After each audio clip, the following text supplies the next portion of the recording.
Primero resolveremos un problema del capítulo 9. Este problema es sobre admitancia y nos pide encontrar la admitancia de cada uno de los circuitos que se muestran en la figura. Para resolverlo es necesario saber las fórmulas de conversión de los capacitores e inductores a impedancias. En este caso, el del capacitor es 1 sobre el valor del capacitor por W por la letra imaginaria J, y en el inductor es la letra imaginaria J por el valor del inductor por W. Teniendo los valores del capacitor y del inductor en forma de impedancia, podemos calcular la impedancia equivalente de cada uno de los circuitos dependiendo si están conectadas entre ellas en serie o en paralelo. Al obtener la impedancia equivalente es mucho más fácil obtener la admitancia. La fórmula de la admitancia es 1 sobre la impedancia equivalente o de entrada.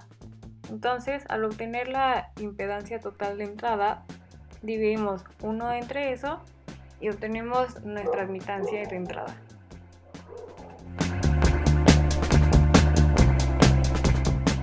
El siguiente problema es del capítulo 10 del libro. Este es sobre el circuito equivalente de Thevenin con números imaginarios y fasores. Para resolverlo, primero es necesario obtener la impedancia de Thevenin. Para esto apagamos la fuente de corriente y obtenemos la impedancia equivalente del circuito. Posteriormente obtenemos el voltaje de Thevenin calculándolo entre las terminales A y B con un análisis de mallas. Al obtener la corriente I2, sabemos que como están en paralelo, el voltaje del inductor de 10 J-ohms es el mismo que el voltaje entre las terminales A y B. Entonces multiplicamos 10J por la corriente I2, que es 5.303 menos 1.76 J-amperes, y obtenemos el voltaje de Thevenin. Al final dibujamos el circuito con la impedancia de Thevenin y el voltaje de Thevenin, y es la respuesta de nuestro problema. Nuestro tercer problema es del capítulo 11 y este es sobre potencia. El problema nos pide calcular el factor de potencia, la potencia promedio provista por la fuente, la potencia reactiva, la potencia aparente y la potencia compleja en el circuito. El primer inciso nos pide el factor de potencia. Para poder calcular el factor de potencia, primero calculamos la impedancia equivalente y ya teniendo la impedancia equivalente, lo convertimos a fasor y el ángulo que obtengamos sacamos el coseno y ese es nuestro factor de potencia.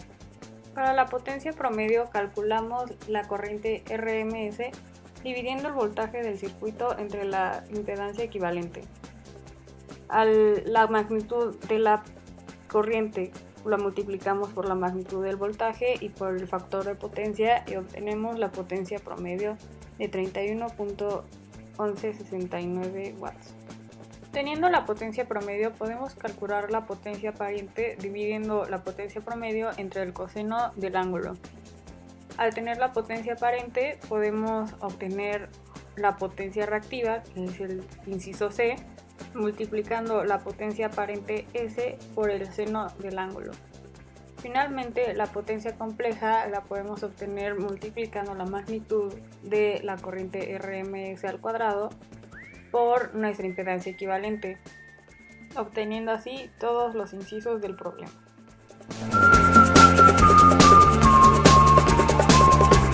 Nuestro último problema es el capítulo 12 del libro. Este es sobre circuitos trifásicos y en este caso es un circuito trifásico estrella-estrella balanceado. En este caso debemos obtener las tres corrientes de línea del circuito.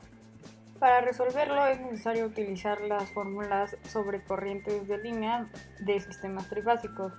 En este caso, nuestras fórmulas nos dicen que la corriente de línea IA es el voltaje que va de A a N sobre la impedancia Y. Entonces dividimos 440 sobre 6 menos 8 J-ohms.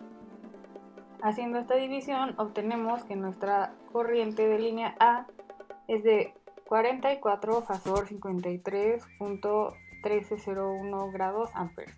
Para la corriente de línea B sabemos que la fórmula es la corriente de línea A fasor menos 120 grados.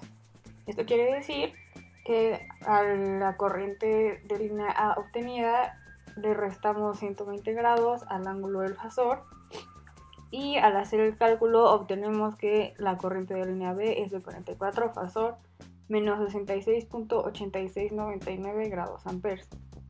Finalmente, para la corriente de línea C, le sumamos 120 grados a la corriente de línea A, entonces obtenemos que esta es igual a 44 fasor 173.1301 grados amperes, finalizando así el ejercicio.